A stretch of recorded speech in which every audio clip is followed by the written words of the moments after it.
Welcome to Healing Generations, a podcast creating a dialogue uplifting the importance of healing, strengthening, and supporting our communities, and that addresses the disparities and inequities in communities of color.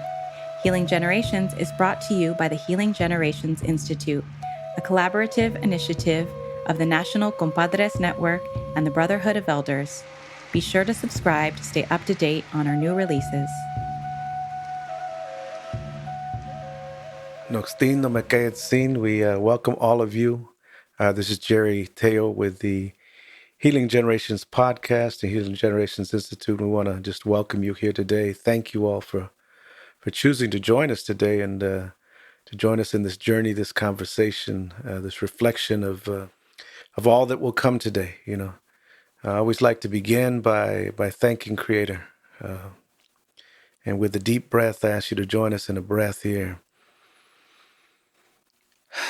As we acknowledge and welcome in the ancestors, all ancestors, those that came before, that have offered us so much through their journey, have struggled, have suffered, have gone through many lessons and have not given up.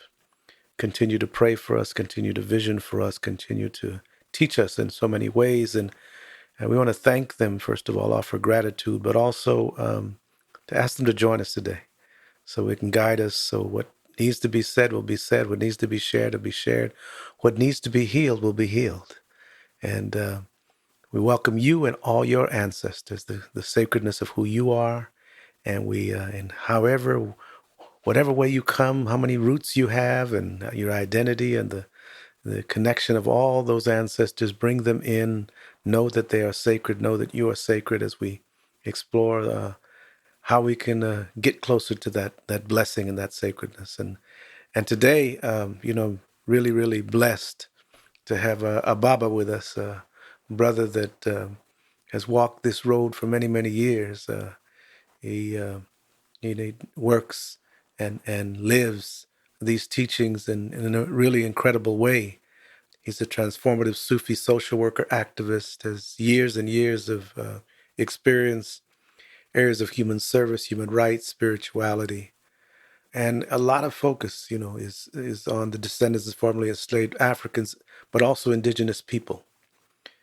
He is the creator of the Saba Ujiji healing systems and the Seeds Garden Network. He has served as advisor for graduate students at Columbia University. He holds a master's degree in social work, but I know he holds many, many other credentials in life and in life experience. And he's focused his life work on researching and understanding historical trauma in oppressed communities and creating healing modalities, policies, and structures. He's also a member of the Sufi Healing Order and Inayati Order. So I want to welcome today Brother Baba with us today. Onaje Muid, thank you all so much for being here with us today. And I want to just invite you to say a few words to the audience as we begin. My dear brother, it is truly an honor to be here with you. I too would like to honor our ancestors in the East, Aho, and our ancestors in the South, Aho, ancestors in the West, Aho, and our ancestors in the North. Please be with us today, Aho. It is just incredible synergy in terms of getting a call from you and being here today. These last 2 years have been particularly challenging, yet more so rewarding, because it represents a culmination of my life. And there's so many things that are converging at this point. And this 2 years particularly was three things that were coming together. One, I'm just finishing my doctorate actually in social work at the University of Southern California. And I was studying psychodrama at the same time with Kate Hudgens from the Therapeutic Spiral International, and her method is this therapeutic spiral method. And I was also studying with Scott Sells, the family trauma system. So things have just been coming together all in just a tremendous way, and to be here with you.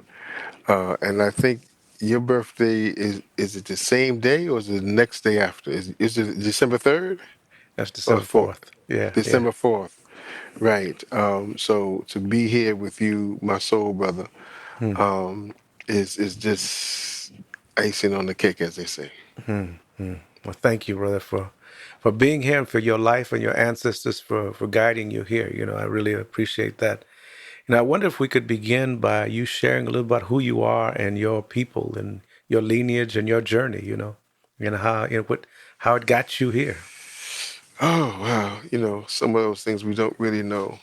Uh, we just know what we know, but we know Hmm. so much more to it, to that. But what I do know is that my father was Thomas Oliver. I do know that my mother, Sylvia Oliver, and my father's passed in the spirit world. My mother's still here on the planet, and on both sides, I have Lenape, father's side and the mother's side. Didn't have the ability to live out or live in that cultural frame, but some kind of way it's been in my spirit, so much so that I'm not sure how many years ago it's been that a brother, a medicine man from South Dakota, Wamley, South Dakota, Brother Reed Brown, actually came to New York and invited me to Sundance, and which I've done my four, and I hope to go back after the COVID. So when you say my people, it's hard to say, Hmm. right? Because it's the biological line as well as the spiritual line, Hmm. and it's a few spiritual lines you might say. Growing up, as most of us do, in the Christian way or Christian framework, Christian orientation, at the age of, I think I must have been 11 or 12, don't even ask me how. In my head or in my mind or in my soul, I had said, God, I'm not leaving you, but I'm leaving the church. And I went on a journey Hmm. similar to the journey that Prophet Ibrahim, peace and blessings be upon him, went on. The sun, oh no, you're not my, the moon, you're not my God. The sun, you're not my God. So I was on that journey. Hmm. And it's led me through, most of, I can't say most of the religions of the world, but most of the known religions of the world, like Christianity, Buddhism, Hinduism, Islam, and got really mesmerized by Malcolm X, Hmm. El Hajj Malik El Shabazz, and a bunch of guys walking down the hall in the senior year, 1969, 1970, walking down the hall, and somebody said, "Hey, let's go and be in a senior play." I didn't have any aspirations to be an actor. Hmm. Well, I wound up walking in. A lot of people walked out. I wound up getting the part up the down staircase, Joe Ferrone, and now I'm on stage, doing theater, right? Go to New York at the Afro American Studios of African Speech, meet Ernie McClintock, and they have a play, El Hajj Malik El Shabazz by Ted. I think it was Ted Shine. I forget who the writer was, but I said if black theater is about this, that is what I'm going to be about. So I studied for about maybe a year or two. Got an invitation. Somebody was on New York State Council of the Arts and said Alvin Ailey has a position for light and sound technician trainee and properties master, and I interviewed and got the job. Hmm. Got, I mean, in hindsight, I'm saying, man, they gave me all this responsibility, Hmm. and they did, right? I don't know if I would have given myself that responsibility. Hmm. Traveled with Alvin for about 2 years, and and at that point, I knew I was given something special, Hmm. right? So people get out the ghetto by usually joining the army, right? Going to a foreign country. I mean, I came from, from Harlem, Hmm. New Jersey, between New Jersey and Harlem. But here I am traveling around the country, seeing the world as a young person and seeing what's so and what's not so, and realizing that particularly black people had everything that we needed because I saw the most brilliant and the most dysfunctional. I saw everything, and I came back to New York saying that I know that what I was given was truly special, and I had to make a contribution. I knew at a very early age. So even starting from being a co-founder of the first Black Student Union at my school, which is Dwight Morrow High School in Englewood, New Jersey. So I've been in organizations all my life, starting in school. Now, even though I was snorting heroin up in the Black student office, you know, but that did. But it was something about me that kind of get me, like, let me knew that there was something that I had to do, particularly as it related to Black people. But from that, I only had 5 points from 11th grade, and I said, wait a minute. I think I'm going to end up like, I'm not going to say the person's name who was a dropout, but I got spared, right? When that person, a guy I never had an argument with, put a 38 in my face when I was about 13, didn't pull the trigger, I was spared. And I can just go down the line of all these life-threatening times and places, and I was spared. So I wouldn't say I was chosen, but I will say I was blessed. I've been blessed. So my life evolved to being centered on the liberation struggles for African people and indigenous people. Long story short, when I went and got my master's, met Maria Yellowhorse Braveheart, became a friend. Met Joy Leary, became a friend. Introduced them two together. So my thesis was, Then I Lost My Spirit, an analytical essay on transgenerational trauma theory applied to oppressed people of color nations. And as it turns out, that in high school, I was short credits. I had to go to summer school to get all the credits I needed to graduate, right? Which meant I was off center, right?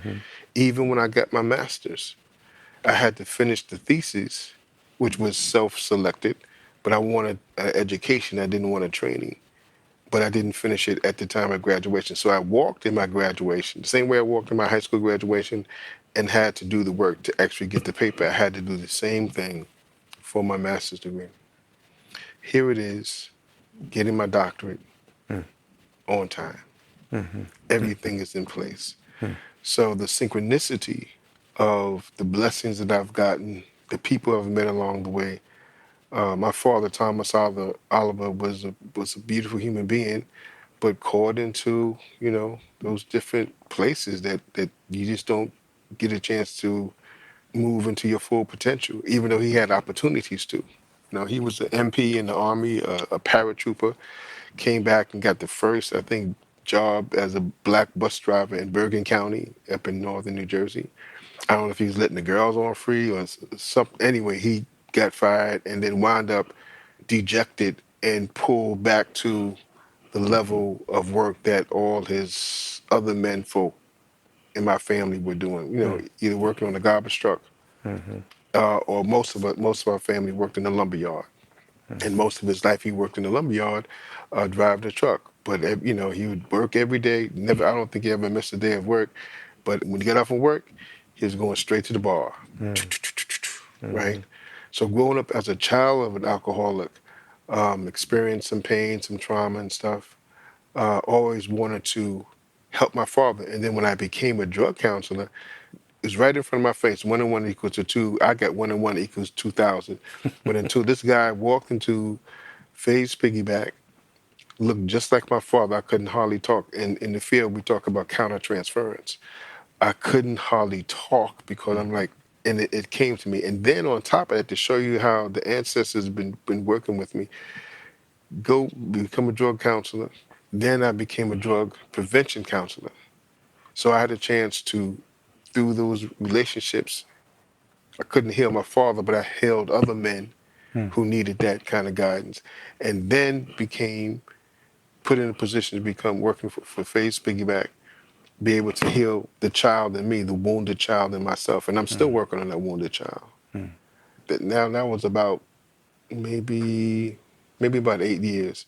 And then I asked myself, well, now that you know this, looking back, do you want to still do this or you want to do something else? I said, no, I love what I do. I do it well. So then it became a conscious decision to stay in that space.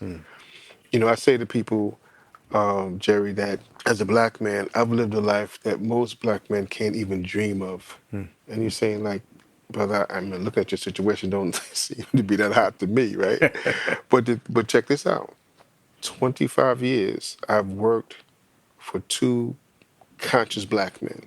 14 years working under the leadership of Abu Karim Shabazz in Harlem, and another 11 years working for Leonard Hebert that started off in Harlem at Reality House, and then we moved to Queens. What black man can say that they've worked for another black man, period, ever? What black man can say that they worked for one for 14 years? Few, maybe. But how many can say that they worked for 25 years, a quarter of a century, under conscious black men, giving them full space to learn, to grow, and to put things together? And I will also say that the women in my life also contributed. I would have to start with Jackie Crawford, who was the mother of my first child. See, I was a teenage father. Graduated in 1970. You figure the summer, and then she had our daughter in December.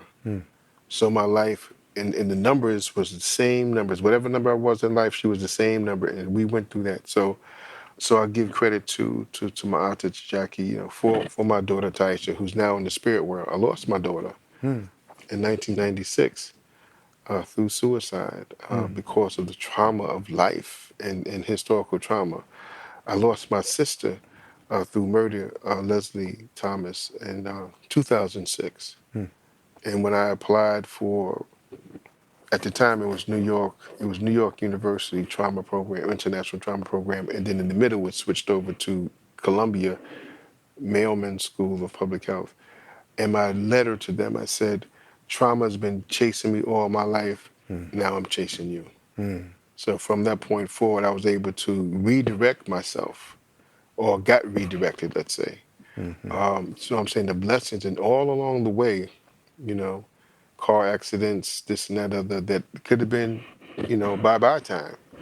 But I'm here. That's a little bit about who I am and whatever I experienced. I will say I have to speak to, give credit to Niamu Muid, who was my wife for 25 years, gave me three beautiful children, Namibia, two children, Namibia, I say three, because Taisha was still a part of our family.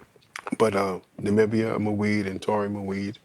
And that was so wonderful to see you and your son. And right now, one of my traumas is not having my son in my life. He has elected to not be with his family. He's elected to be with this woman and have the baby and not take care of the two other children that he has made down south, right? That I'm the grandfather to them, and I've been down south with them and will continue to be that. So I have both, these wonderful blessings in life, and I have also the same traumas that all our people are having. I'm living both. One of my teachers, Harazat Inayat Khan, says that your joy doesn't betray your pain. So I'm living in this dual reality of accepting the fullness of my joy and accepting the fullness of my pain. Right. And my current wife, Dr. Fatima Hafiz, has put up with me and tolerated me. We've been married, I think, for 14 years now. She has 8 children. I have 3. So we're a blended family. And we're just at the point where we can converge. I mean, we've done things together, but we're at the point now where it's going to be just that much more of a synchronistic type of coagulation in terms of doing the work that we do. So that's a little bit about me. Wow, thank you, brother, for sharing all that. I appreciate even the way you share, because it's with a humility but a realness about us hearing the blessing but the struggle at the same time. And in our cultural framework, we talk about that duality, that you can't have night without day and day without night, and it doesn't categorize you as good or bad or functional dysfunction. It just means you're human, right? So that we learn lessons through the light, through the blessings, through the wonderful things, but we also learn lessons through the dark and those shadow elements and those things that make us struggle and make us reach Mm-hmm. real deep. Many of us, even on this path, talk about connected to Creator and connected to ancestors and connected to ceremony. Well, that doesn't mean it's not going to be tough.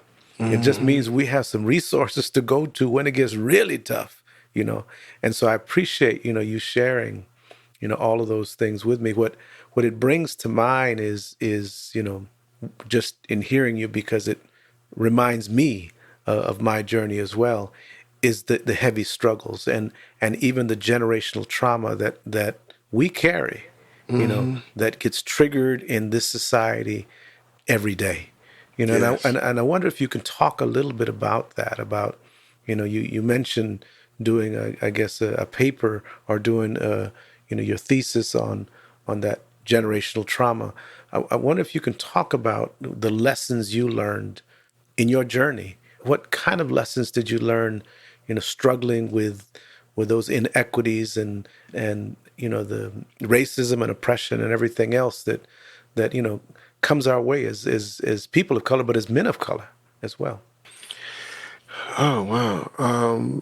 I would have to start with one that I'm walking down the street, 145th Street, because I was raised between Harlem and New Jersey.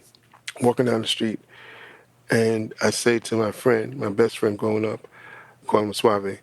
Suave, man, I think I want to sell some drugs. He said, nah, man, that ain't cool. So suppose he would have said, yeah, man, that's a good thing. Go ahead and do that. Hmm. He saved me. Hmm. He saved my life. Hmm. When I had the 5 points from high school in the 11th grade, Hmm. looked at the report card. I said, "Wait, this ain't gonna work. I got to come. I got to come up with something." Because at that time, I was living in at the 11th grade. I was living in New York because in the ninth grade, we lost the house. I got put out on the street. Hmm. Come home from school and all your stuff is in the street. Like, yo, man, that is deep. Hmm. It's like, what? And not only that, my father was gone. He was with his second woman in Patterson someplace. Hmm. So I had to move with my mother in New York.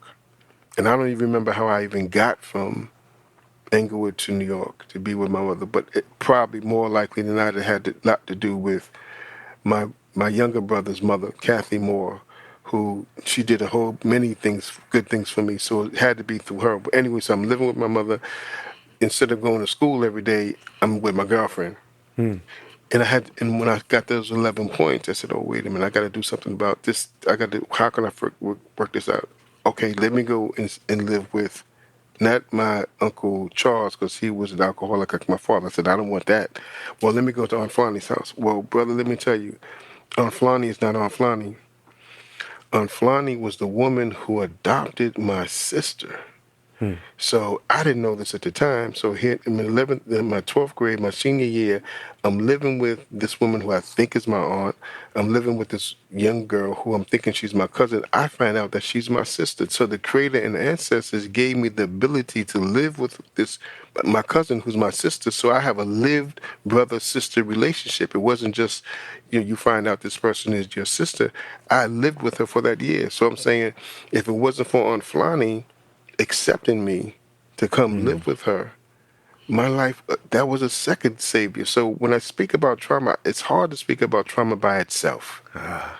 because the other side was always, it was like, when you in the ocean and a boat comes to get you to the next place. So there was always this boat that got me to the next place. Hmm. Now getting to that place was something, So I'm here, Yeah. through the Creator's grace. So when I was in close to New Jersey, which is also in Bergen County, it's same county as Englewood, living on a farm, a subsistence farm, we're just growing food for ourselves. Not that we wasn't selling it, we was just eating it ourselves, right? But here I am in nature, with trees and with birds and pheasants and snakes and turtles. Life was divine, Hmm. snatched up, thrown into 145th Street between Amsterdam and Broadway. For those who don't know that, I'm talking about the center of Harlem. Hmm. I'm going from total out in nature, seeing the sky, to pigeons shitting on your head, and all this noise and all this chaos and just, all kinds of disturbances, right? So I go from peace, total speed, peace. I mean, for me it was, even though I didn't have running water, I had a well. I got water from the well. When we went to the bathroom, I had to go to the outhouse. We cooked our food on a black pot belly stove. That's how I was raised up until 7. So my whole framework of life, and down this dirt road was all family. So all you had to do was change my dialect, and you said, "Oh, he's in Mississippi." All you had to do was change my clothes. Oh, he's from Ghana.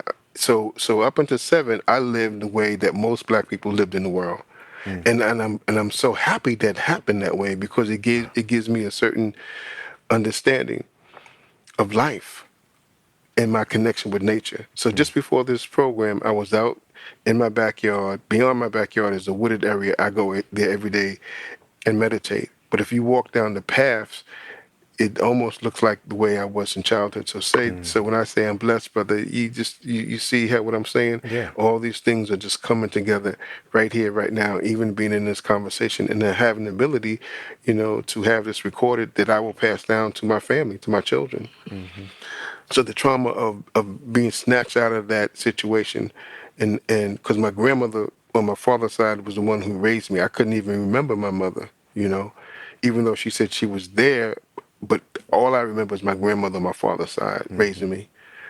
So snatched out of that, going to New York, and I remember being in the car, and my father woke me up, and I'm looking for the pencil that my grandmother gave me. They call that object attachment, right?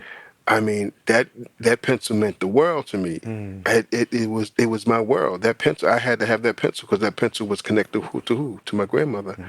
So the trauma of being ripped from nature, and it wasn't just a question of moving from one place to another. Now I'm moving to a whole different family, people that I don't know.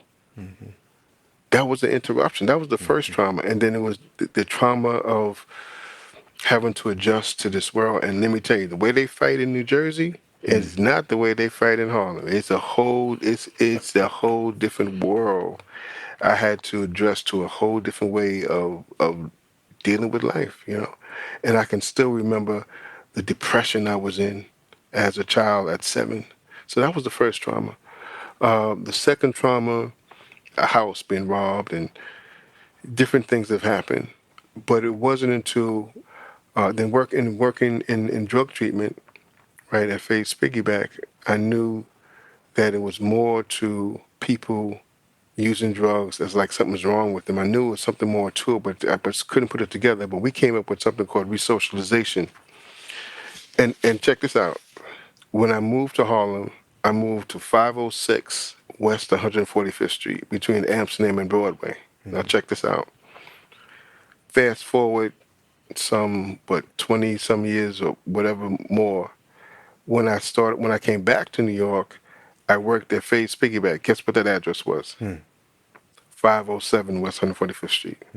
Right across the street from where I used to live. I get a job working at Faye's Piggyback. And at Faye's Piggyback, we had what's called the 7 steps to total community involvement. The realization of a need, the understanding of a deed, the concern of caring, the reward of sharing, the love of people, the formation of a steeple, the reward of satisfaction in kind, not unkind. This is the secret of unification, the seed with which you can build a nation. I just happen to have the folder next to me. We went on to say that we don't need treatment. What we need is resocialization. Resocialization is the process of integrating and balancing the physical, psychological, spiritual, and cultural aspects of our lives to produce a self-empowered individual. Resocialization acknowledges that the fundamental reasons underlying self-abusive behavior are related to issues of cultural disenfranchisement, as evidenced by poverty, self-hatred, low self-esteem, and dysfunctional family systems.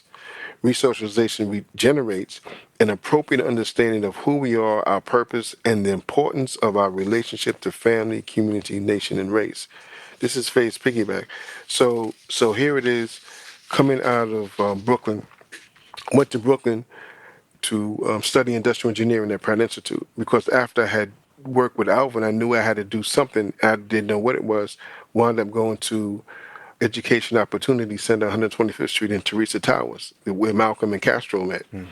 And because Joe Benelli knew a friend, Randall, who was at Pratt Institute, I got into the industrial engineering program. But in Brooklyn, there was the East. I don't know if you ever heard of the East, but in New York, you have this big festival. It's called the International African Arts Festival that happens every 4th of July weekend. But that came out of the East organization that came into being through the Ocean Hill-Brownsville struggle in Brooklyn. And this is when the Ford Foundation gave the community, said, okay, yeah, run your school. Well, run your school. They wanted a Negro to run the school, not a black person, because they started teaching African history and everything else. Anyway, they wanted to fire the Jewish some teacher, and it became a struggle. It's called the Ocean Hill-Brownsville struggle. From that, they left, created their own school called the Uhuru Sasa, and created the organization called the East. So it happened to be in the same place that I'm going to school. So you know what the end of this story is, right? When I leave Brooklyn, I have a PhD from the East, and I did not have my bachelor's degree from Pratt Institute. So I'm saying along the way with these traumas was the people I met, G2 Weusi, who was the founder. From G2 Weusi, I met Majani Rifu, who was an aerospace engineer. That I met him because I was given an assignment in school studying engineering to come down to Philadelphia to study his method, which is called the Pan-African Humanist Frame of Reference. Then when I'm going to Pratt Institute, we had something called the cooperative education program. So one of my assignments was working with General Electric, where in Philadelphia, and I'm looking through the thing and I see his name. I'm saying, is this the same person? So here it is, meeting him on one level, connecting to him on another level, and here it is now. He's become a mentor of mine in my life. So trauma and blessings were just interwoven. One thing that's leading to another. But when I organizing in Brooklyn and spending so much community time, I didn't finish my bachelor's degree. Then I came back. That's when I came to Harlem. So everything that I learned from the East in terms of Kwanzaa, the Nguzu Saba, right? It's by Malana Karenga, who created the 7 principles, but he had an organization called Kawaida. So raised as a cultural nationalist, all that information I was able to bring back to Harlem for 14 years.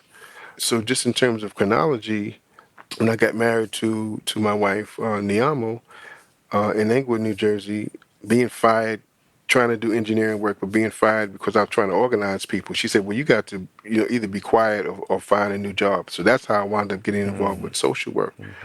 For 25 years, we've had this, I wouldn't say idyllic life, but one that was quite fruitful.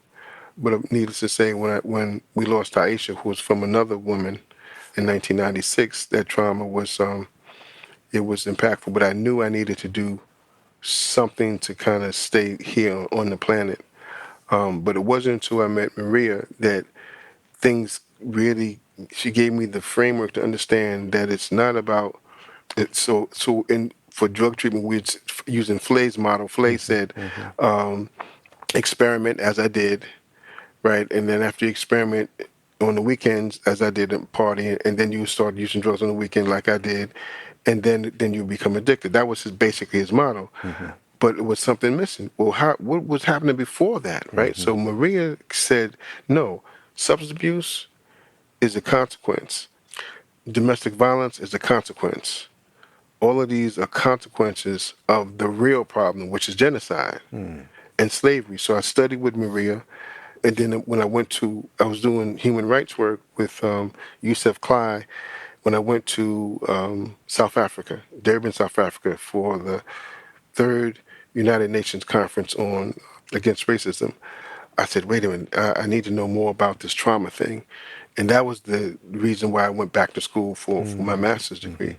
So then experiencing it myself and my family, I needed to understand it for myself and for my people. So then with that master's degree, still working in the field of substance abuse, when I got to me and my wife, my first wife, we completed our marriage. And then in my second marriage, the marriage I'm in now, locally I was working for the local government in Delaware County. And the question came, well, you've been studying historical trauma now for, I guess at that point, it might have been 10, 15 years, whatever it was. The question came, what are you doing to minimize the negative consequence of historical trauma on the children? I said, I don't know. Let me think about this. A friend of mine said, Onaje, I'm finishing my doctorate at the University of Southern California. Why don't you come and do it? I said, okay, I need this problem is so serious. I need a serious study in order to match the magnitude of the problem. Any problem you have to have the equal magnitude of solution. Otherwise, it just won't work. And I know I needed that level of study to do that. And that's what I've been studying for the last 2 years. So to show you how the answers in my life, Jerry, check this out. They gave me the question, gave me the ability to study it. And then in January of this year, I became the fatherhood coordinator of Healthy Starts.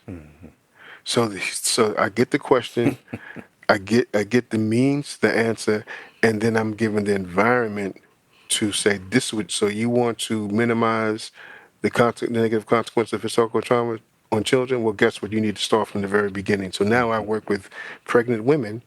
I'm a male doula. I became a male doula because someone told me that they was looking for male doulas, and at some point in time they're going to hire somebody to be the fatherhood coordinator. So you would be in a good position by having that training. So it wasn't an aspiration of mine. That's what I'm saying. My life is guided. It wasn't something that I was planning to do, right? But now here it is, working, starting in January for Healthy Starts, a male doula, and hopefully being able to create a fatherhood program and prevent some of the problems that young black men, Puerto Rican men are having here in this area. You know, one of my greatest regrets, Jerry, was that when you're young, more likely not, you're young and foolish. And if you don't have the elders, if you don't have counsel around you, you make some really stupid mistakes that last a lifetime. Yeah. I didn't put my daughter's name on the birth certificate because other young people were saying to me, and it wasn't just my decision, it was also the decision of the mother of my first child, Taisha. And we agreed, well, okay, we won't put your name down because you're not working, you don't have any money, so this way they can't find you. But I didn't know the consequence of that. So my daughter was in my life from 0 up until 6. She actually lived with me for about 2 years. And then when she came back into my life, because then she went and lived with her mother. When she came back into my life at 18, she tells me that she was raped when she was living with me, when she went over to the house of a teacher. And now this is like 12 years later after the fact. So how do you deal with that? How do you deal with your daughter telling you that she was raped at 6, and it's 12 years after the fact? It's like how I didn't know what to do with that. But I knew I needed to be not forceful about it, but I think I should have taken it down to City Hall and said, no, we're going to change this birth certificate right now. But I was trying to be responsive rather than, too pushy, too reactive. But that's a regret I have, right? I regret that I didn't put my daughter's name on the birth certificate. I regret that when she came back into my life that I didn't do that. And I will accept the fact that she was raped because she told me that. So I'm saying the trauma that I've experienced is with those who are closest to me. I mean, I've experienced some physical, psychological pain, but most of the pain I've experienced is what has happened to people closest to me. Right? My father died of cancer, so I didn't have him, and now that cycle is being repeated. In that, even though I want to be here for my son, he's not with me. I pray that whatever's going on in his life, his spiritual life, his heart opens up, that he can get not. Even if he doesn't get reconnected to me, that's not even the most important thing. The most important thing is that he gets reconnected to his children. And why would a young man being raised the way that he was, went through the rites of passage programs, graduated from college, and now he got 3 different children from 3 different from 3 different women. Like, what is that about? So I'm saying the historical trauma, brother, is all around us, and no one can escape it. Yeah. Yeah. Thank you for that. And there's a couple of things that really struck me as you were speaking. One is the perception and the way that you look at life, which is really an indigenous way of looking at things, the duality again, right? That I asked you about the struggles and how that has informed you, and you connected them to the blessings that this trauma happened, but this is the blessing that came from it. And so you shared the trauma, but you said, but this is how I got out of that.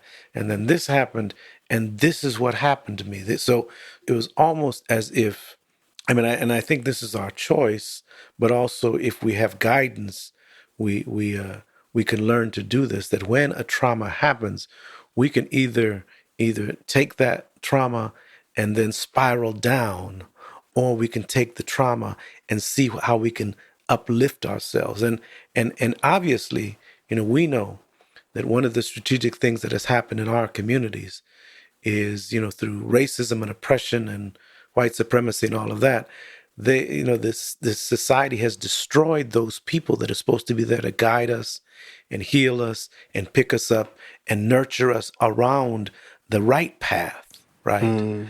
And so when you don't have that, then there becomes this generational trauma that gets unresolved. And even though we can do the right thing, we can raise our kids in a certain way, it doesn't mean that the trauma escapes them.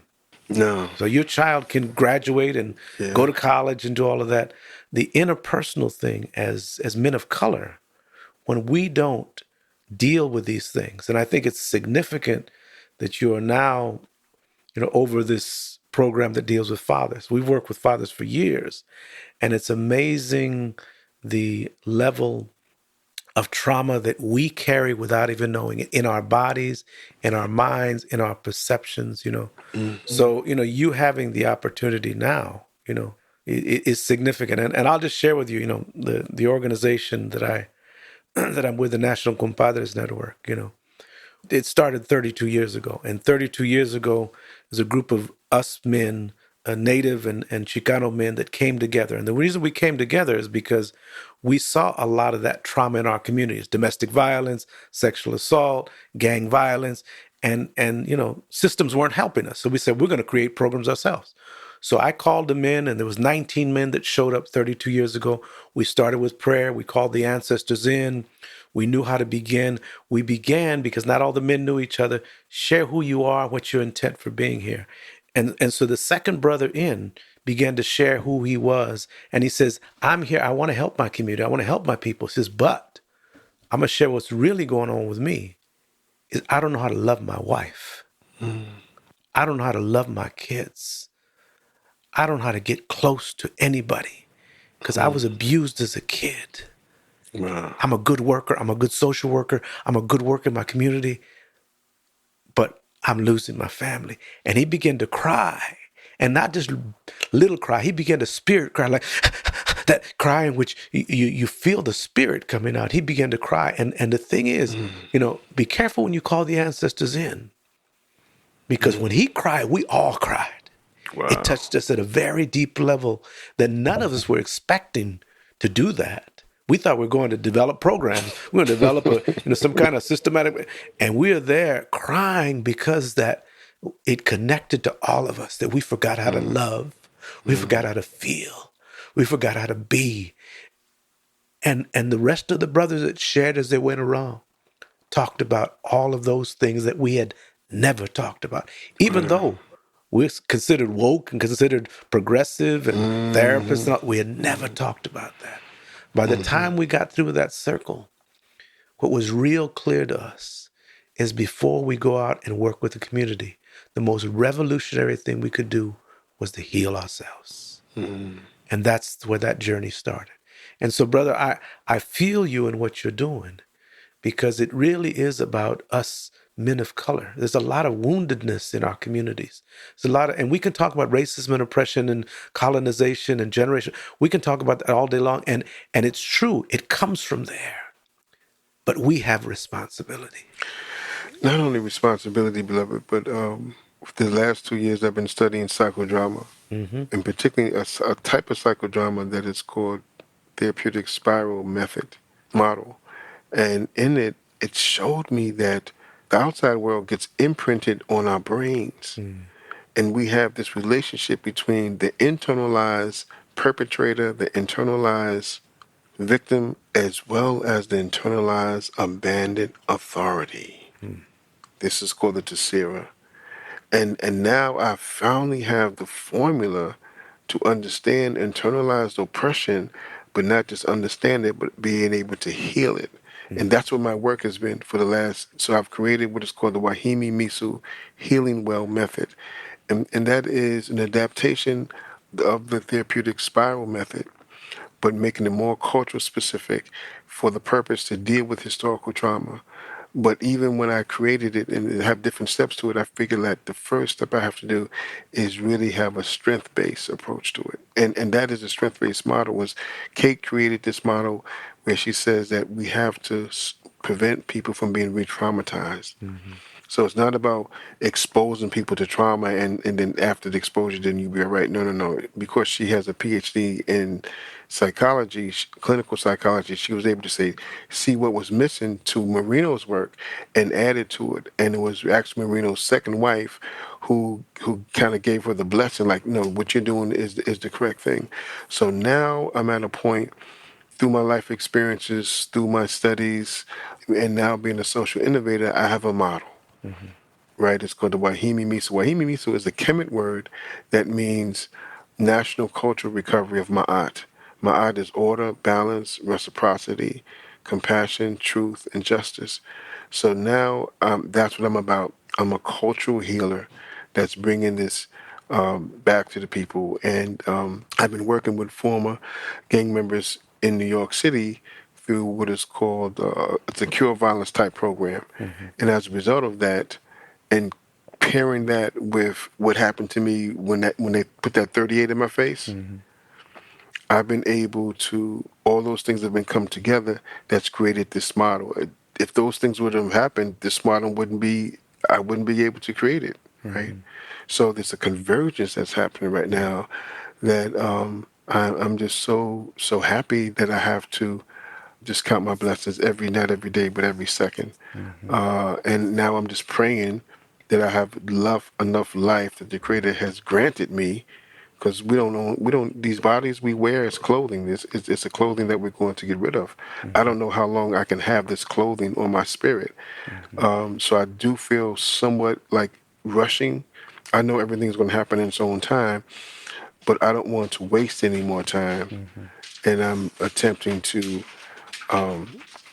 manifest these things in the time that I have, given what I've experienced. And my wonderful wife has just come to bring me a date. So brother, let me just say that the journey that you have been on and that all of us have been on, has really pointed us to what the ancestors need us to do. That your work with fatherhood now and fathers is very significant. You know, and I think it's that next part of the journey. And I think that what I've found is I worked with fathers, young fathers, older fathers, grandfathers, is it presented a mirror to me as well, a mirror that helped me to be better with my own children and now with my grandchildren. And so I think that the journey really instructs us. And even the work that we do, sometimes we think we are guiding, but really many times we are following, you know. And with that in mind, as we come to the close today, I was wondering if you could share some counsel or some teachings. If you were to talk to the younger you, if you were to talk to the 18-year-old you, the 20-year-old you, if you were to share some teachings with the next generation, what would you say to them that's important that you've learned on your journey that you'd like them to know? I would thank them for giving me the space to listen to me, first of all. The second thing I would say is that here's my phone number. If there's a way that you think I can be of any assistance to you, I would like to do that. And if I don't see you again, I want you to be truthful to yourself. Way back when our ancestors taught us, they have said, know thyself. Be true to your own spirit and follow your heart. And know that love is the answer for everything. The closer that you can get to love, better you're going to enjoy life and things that are available to you. Because I was taught that spiritual economy is just the opposite of material economy. Spiritual economy says if you want love, you have to give love. If you want compassion, you have to give compassion. If you want understanding, you have to give it. The more you give, the more you're going to get. Material economy says I need to accumulate. And sometimes that accumulation can put you on the path of saying that what you got is mine, you just holding it for me. And of course, that's the level of that creates lateral violence amongst our people. So I would say follow your heart, follow your spirit, and as much as you can get guidance in your life and know that you don't have to live life alone. You can do it with a collective goal and a collective mentality. If you were to take on the definition that success is something that's good for me, something that's good for my family, and something that's good for my community. If you can answer those three things, you know that you're doing the right thing. But any one of those parts is neglected, you know that it's not full, it's not the best that you can do.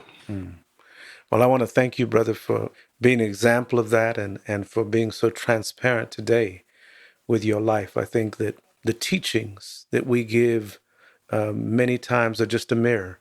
And the more that we are open, especially as men of color, to share the truth of our lives, not sugarcoating it, not playing it down, but this is really that journey so that other people can see themselves in us. And you have done that today. You have done that throughout your life, And I just want to thank you. Thank you for your walk. Thank your ancestors. Thank those people in your life for all that they've put in you to allow you to pour it out, to our community and to others that way, I want to, really just acknowledge all of you that are listening today and hope that something that was said today will touch you in a way that will bless you and make you see the significance of your blessings. I'm hoping that something that was said today will put whatever you struggle with within perspective and in balance of the blessing that is attached to that as well, that is open to that as well. But also to recognize that you have the medicine within you, that you are the medicine, that it is within you, that the ancestors, if we take time to sit by a river or sit in silence or just, go into your own cocoon, that the ancestors can speak to you. And what my brother said here is profound, is that when you want love, you have to give love. If you want trust, you have to give trust. You want respect, you have to give a respect.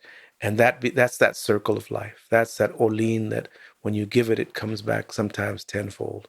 So, we thank the ancestors. We thank all of you. I want to thank my brother, for all his words and all the medicine that you shared today.